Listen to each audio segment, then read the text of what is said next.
thank you for being part of our event. We're unique in a few ways, and one of the main ways we're unique is that we support local nonprofits through our event. So when you ride for Bite the Beach, and every dollars you raise don't go to some big pot of money for a national office.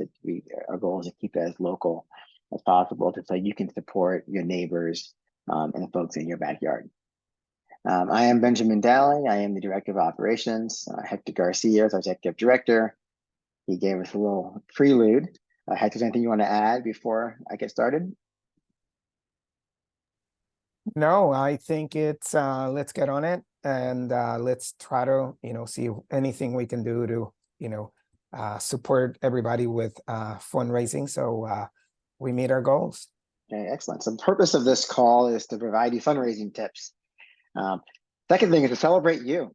We again appreciate every effort you make to support our community. We also want to celebrate the top fundraisers. Part of what they do every day just kind of really moves a needle. So we want to give you a chance to say thank you to them, and if anybody who's on the call on the list, we want to make sure you get a chance to speak up. So get ready to raise your hand or introduce yourself. We want to share ideas. Ultimately, we don't want just to talk at you in this call. We want to make sure that we can all kind of throw in the 2 cents, especially other tips and tricks you use over the years. And we want the ultimate purpose is to help us get to our goal. We hope that you leave with the understanding of tips and strategies you can use to surpass your goal, and the tools that we offer on our fundraising portal to help you get there. To kick things off, as a reminder of who we are, we're the Ad Impact Network. Our goal and our vision is to provide a community of nonprofits that all work together to support the autism and disabilities community. Our goal is to provide resources and tools to help them succeed. Our Bite to the Beach event is one of those resources and tools. It's a chance for all of these nonprofits to work together for a large-scale fundraising event that they get to benefit from directly. So think of, when you're on the road next week, when you're biking to a rest stop, know that that rest stop is being hosted by a local nonprofit provider that is supporting our community. Take a chance to get to know who they are, understand what services they offer. It's very likely that you're going to be talking to a founder, a staff member that works with folks every day, that has interest, that can kind of give you a full rundown of who they are and what inspires them. So I think, the folks who take the extra moment to kind of, build those relationships along the ride, just takes a different form for them. So it also is a great opportunity for you to kind of get to know the community a little bit better. So when you are talking to your supporters and thanking them after the event, what better way than to share a picture of you talking to, a service provider, one of their clients, and saying, hey, I rode Bike to Beach last week. I rode for this organization. Hope, and then of course we implore you to ask your fundraisers to join you next year. So RAD can continue to grow and continue to support the network. We support nonprofits all over the DC, Maryland, Baltimore, Delaware, Virginia area. I'm not going to go into depth on each of these nonprofits today, but know that the money you're raising goes to support these nonprofits. They will be on road next Friday. Again, you'll have a chance to meet them on the ride. Hopefully, a number of them are going to have a booth at the finish line, so you get a chance to connect with them there. Also know that we're always looking to grow this network. So if you are familiar with a nonprofit in the DC, Maryland, Virginia, Delaware area that you think will benefit from being part of our event, please reach out to Hector and I, because we're looking to continue to grow this community. And like all things that we do in the Ad Impact Network, we believe that if we all work together, we can accomplish anything. Which is a good segue to the rest of this call, which is us all working together to figure out the best way to hit and surpass our fundraising goals. I do want to take a second to thank the folks who are currently ranked top 15 in each of our 2 main categories, the individual fundraising as well as the team categories. I can't see everyone's faces on the call, so if you are on this list, if you can kind of just take off mute and say hi, and I'll probably call on you later for a tip and trick.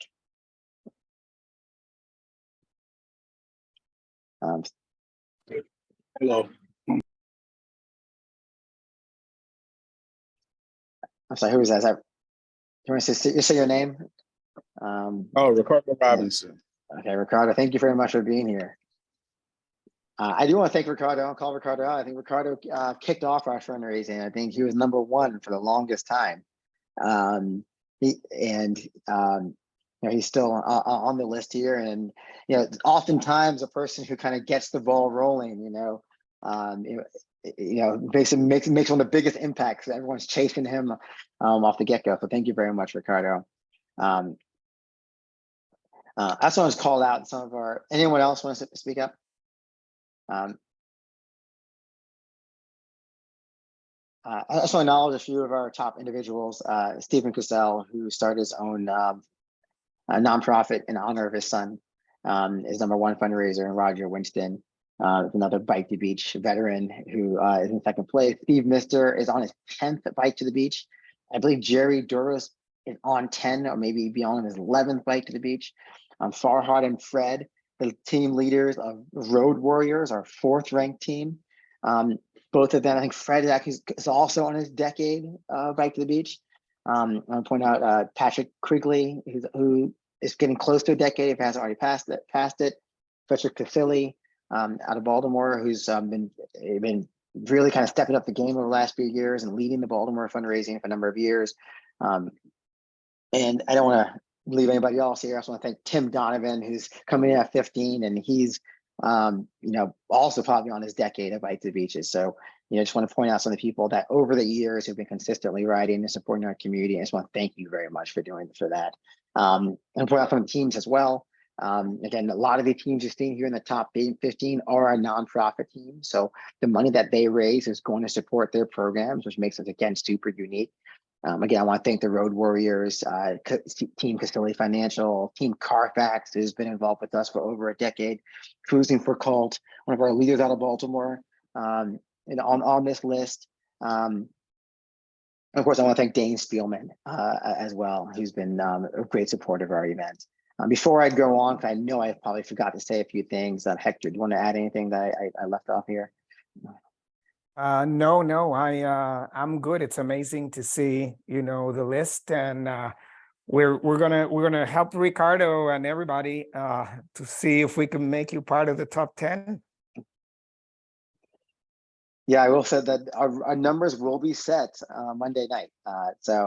There's still plenty of opportunity here to climb the ladder, or wherever you are, if you're on this page or you're not. The numbers are set based on fundraising. So if you are #1, you get #1. If you're #100, you get #100, and so on. So that will be set on Friday. I'll kick things off to kind of talk about the tools. And I think oftentimes, the first tip is, our fundraising portal has lots of tools. It has a lot of resources directly to our blog, and our blog has a bunch of stories from our community that are easy to share when you're talking to your friends and family about why you're riding. And there are fundraising tips on our website. There are shareables, that one-click shareables where you can share a picture directly from our fundraising portal to Facebook or Instagram or other places. We have an email center. We can download posters, and you also have the opportunity to personalize your page. Those all right there in your fundraising portal under the fundraising center. So if you don't know where to start, that's a great place to start. If you're looking for a boost, that's a good place to kind of start and see what resources are there to help boost what you're trying to accomplish.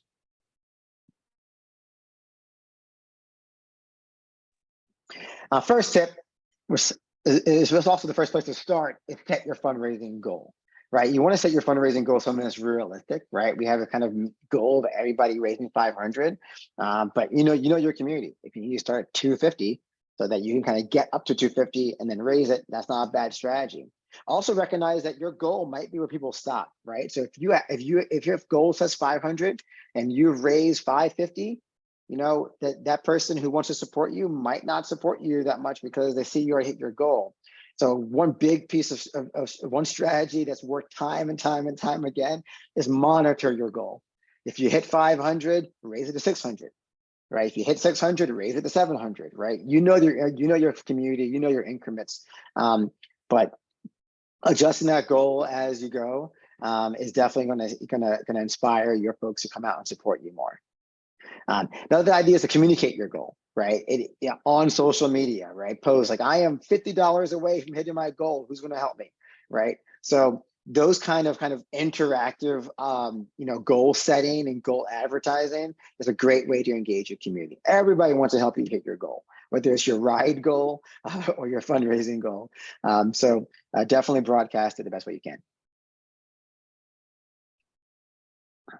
A second piece is tell stories, right? Stories are 2 times more effective than facts, right? And that has been studied far and wide. We provide a number of stories on our website on our Why We Bike page. This page has 3 types of stories. One is an all-star story, which essentially is about an individual in the autism community. Second one is the impact organization. So it's basically a summary of the organizations that we work with and the great work they do every day. And my favorite is the family testimonials, right? These are usually short format, but just blurbs from parents, grandparents, siblings about how a nonprofit's program has helped someone in their family, right? And that's really where the meat is, right? Because you recognize that in the autism community, we're supporting individuals. That individual has a bunch of people around them that also benefit from that individual growing, right? So those stories are always fantastic. And there's so many ways to share those stories. And one, of course, is telling your own story on your fundraising page. So there's many ways to personalize your fundraising page. Of course, you can set your fundraising goal, you can adjust your URL name and so forth. But you can also tell a story. So if you have a story, definitely recommend putting it up there. Share what you're comfortable with, right? But giving folks that connection to why they are supporting you will definitely inspire them to want to support you more or do it time and time and again. Because assuming that you want to bike again with us next year, hit that decade club like some of our friends on prior slides. You can also personalize your pictures too, right? A picture tells 1,000 words. So if you have a picture that helps tell the story, if you ride for somebody, you ride for your niece, right? Like a picture of you and your niece, right? It will tell 1,000 words and really help convey to your community why you're riding and why they should support you. Now you have the story, right? There's many ways to share that story, right? Each page has a personal fundraising URL that you can customize as well, right? So you can as the example on screen has my name and it has a bunch of numbers after it. That can be customized to just my name, right? Or it can be customized to your nickname, anything that really kind of suits you. Tip here is share it, right? Note there's 2 other codes here. One is a referral code that you can share with your friends to help invite them to sign up. When folks do use that code to sign up, you get bonus points. Those bonus points can be redeemed for prizes and incentives on our online store. And there's also a team fundraising page as well. Now, if you're on a team, it's up to you all how you want to do it. All the individual fundraising rolls up to the team. So I think probably the best thing to do is just share your own personal page and then let the money that you raise roll up to your team fundraising if you are trying to kind of get on that top 15 list for team rankings. Social media. So you have the URL, where you're going to share it. You can copy and paste it and put it anywhere. But social media is probably the #1 fundraising tool for us still. Now you can obviously just copy and paste that URL and put it in a Facebook link, Facebook page and post it out. If you are using Instagram, for example, to fundraise, Instagram doesn't really allow people to kind of click through and get off of Instagram. So a good tip is to update your profile in Instagram and put your fundraising page there. So when you do say, hey, support me, and you can say like, visit my profile and find my URL. Right, so that is a really good way to use social media and Instagram to fundraise. But our fundraising portal also has a bunch of shareables. So if you go into our fundraising center, you'll be able to reach the social media tools, and baked in there are kind of already pre-made pictures, pre-made written summaries of why someone might ride for Bikes to the Beach. So use those. You can always edit the text and make it your own, but those are great places to start. I would recommend posting about what you're doing at least once a week, right? Your ride's coming up in 7 days. So, going as much as one per day wouldn't be overkill. But you have to tell your community, you have to ask them to support you. And social media is a great way to do that. Obviously, people aren't always on social media all day, every day. So posting multiple times, is a really good tip and really will help you get there.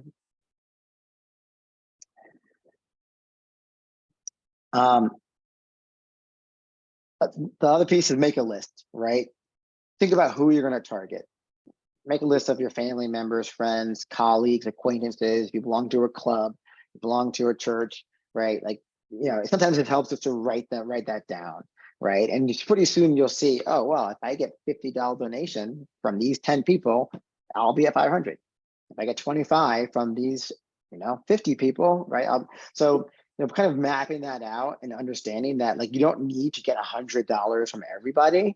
And even just getting 10, 25, $30 from a bunch of people will, not only get you over that goal, but also allow them the benefit of supporting the autism community and also broadcast what we are all doing, right? Because one of the main goals that we're doing here is not only trying to raise funds for our community, but also kind of spread awareness and also, make sure that everybody in your community knows that they can support autism and disabilities.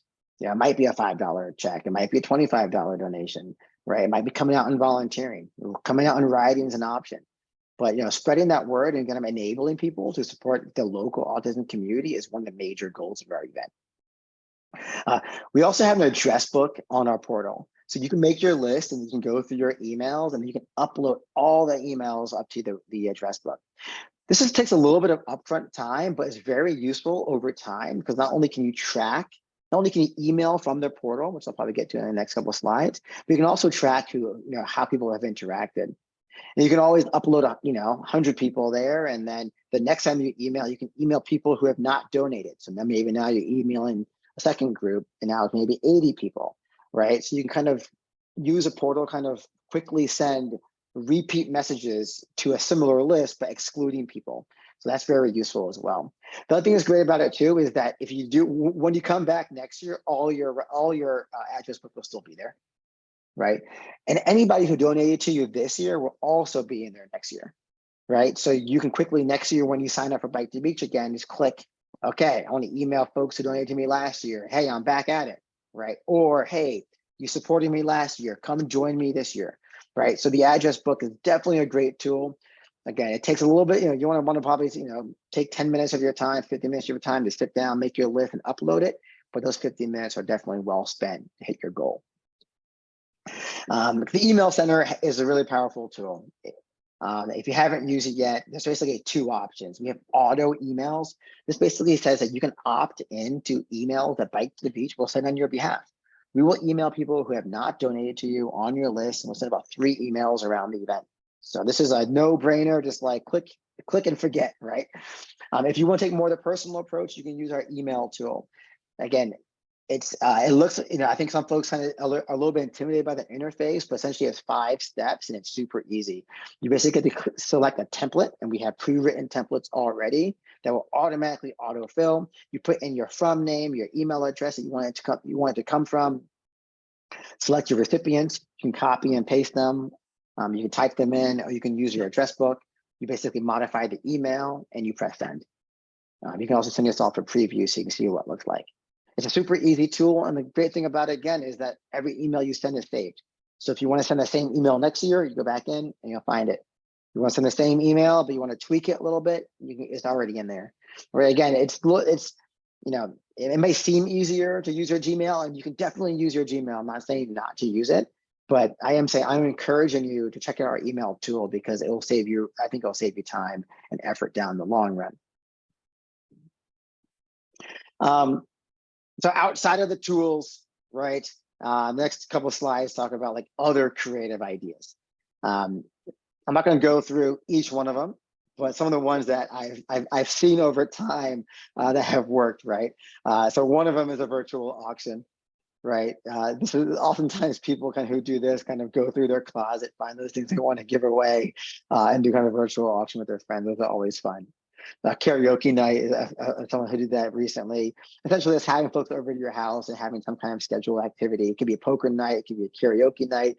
It's a different way of fundraising, right? It's not just posting on social media. It's inviting folks to your house, for example, and having them come to kind of like a fun, interactive, personal time with you, but also to do some kind of activity where the benefit of the activity goes towards your fundraising total. Selling homemade goods is definitely a hit.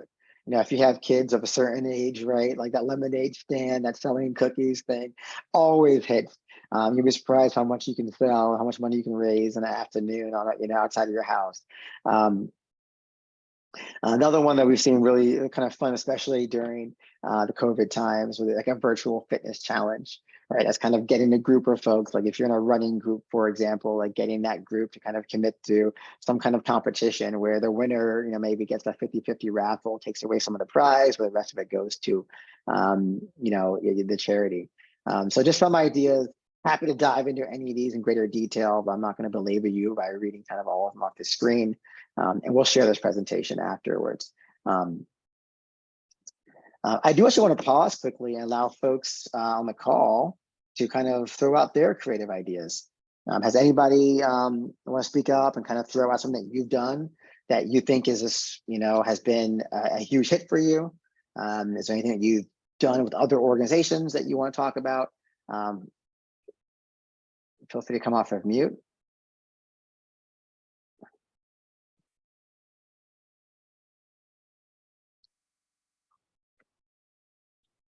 Ben, I will just say, while people are thinking about what to say, if you have a birthday in July or August, use that birthday as an excuse for people to support you. You can use Facebook, you can send emails, and you can say, for my birthday, this is what I'm doing, and I would like you to contribute to my cause and to my team, or to the organization. But that's something that when it comes September, that's what I usually do to try to get some folks to kind of join me and support me. But I don't know if we have anybody with a July, August birthday, but hey, even if it's your kid's birthday, whatever can come up that you might use to just attract people would help. Absolutely. And we'll circle back to this unless someone wants to kind of speak up right now, and you guys throw the idea in the chat. I'm happy to read it off as well. At the end of the call, you want to stick around, we can talk as well. Matching gifts are huge. A lot of companies offer matching gifts. We do kind of have a list on our website, URLs at the bottom of the page, biketobeach.org/matching-donations. One tip is to kind of think about who in your network works for a company, right, that has matching gifts, right? Because then that friend that you're asking to donate $20 is actually a $40 gift, right? The person that might be able to do $100, now it's a $200 gift. If you work at a company that does matching gifts, it's a no-brainer to ask your colleagues to support. Again, if you don't have, you can ask them to give, $10 each again, and then that's double to 20, right? So matching gifts are just, definitely one of the best resources out there, often underutilized and looked over. But these companies have already kind of committed to this kind of outreach and philanthropy, and it's it's a great opportunity for us to take advantage of it to support our community. One of the most Hey, Ben, real quick. Ben, who's that? Yes, sir. Dan Barry, how are you? Hey, Dan, how you doing? I'm good. Hey, just on the matching gift. When you do a matching gift, that counts towards your total. Is that correct? It does. And oftentimes, right. Thank you so much, Dan, for talking about that. So oftentimes, of course, there's a lag between, someone donates. I know Dan's company is matching, right? So it's like if Dan gets a colleague to give him $100, right? That $100 will come today, but the matching gift will come tomorrow. Not tomorrow, but down the line, right? So correct. That's what I've seen in the past, which is quite honestly why I tell Monica, not to donate to me. Let me do the donation because I could put it through my matching gift. Exactly. So what you can do is you can go into your backend portal and you can enter a donation now, like today. So Dan can go in there and put the $100 matching gift donation in his portal, and that will show up on your fundraising page. Yep. And it will flag our team on the back end that Dan has $100 committed from his company. And when we get that check, we'll confirm that it came in, and then we'll just kind of do all the back end stuff. So I know as we're kind of getting close to setting numbers and trying to, jockey for certain positions, the matching gifts still count towards that position. And so does any checks. You might receive a check from somebody that you're gonna have to mail to us, right? But you can go ahead and enter that check on your portal as received by you, but not received by Bike to the Beach, right? And the received by you will show up on your fundraising portal. And then when Bike to the Beach gets the check, it'll just confirm that it has been received. So thank you very much, Dan, for Nope. Appreciate it, man. I appreciate you being here. Anyone's, talking about folks who have first in that Decade Club. Dan, you might be on the Decade Club or overall rides more than 10 because you've done a few in Florida. I'm pretty well north of that Decade Club. Yeah. And all the others, but can't say enough about the organization and the camaraderie and the fun, and it's a great annual event to look forward to. And as you said, I've done Boston, New York, Florida, and it's a neat thing to do. Besides the obvious reasons why we do it. So, nope, looking forward to it, bud. Absolutely, we love having you. So, probably the most important tip is to say thank you. If you ignore everything else I've said so far, thanking your donors is number one, because they do to support you, they do to support the community. But you acknowledging them and thanking them either just with a text message or a phone call or sending an email. And again, our fundraising portal has some pre-written templates to email thank yous to your donors as well. It's another reason to use the portal because they'll kind of track who's donated, and you can quickly click send thank you email to them. But any way you do it, you want to do it publicly on social media, right? It's critical. And again, assuming you're going to ride with us year over year, it'll help lock in that person to support you again the next year.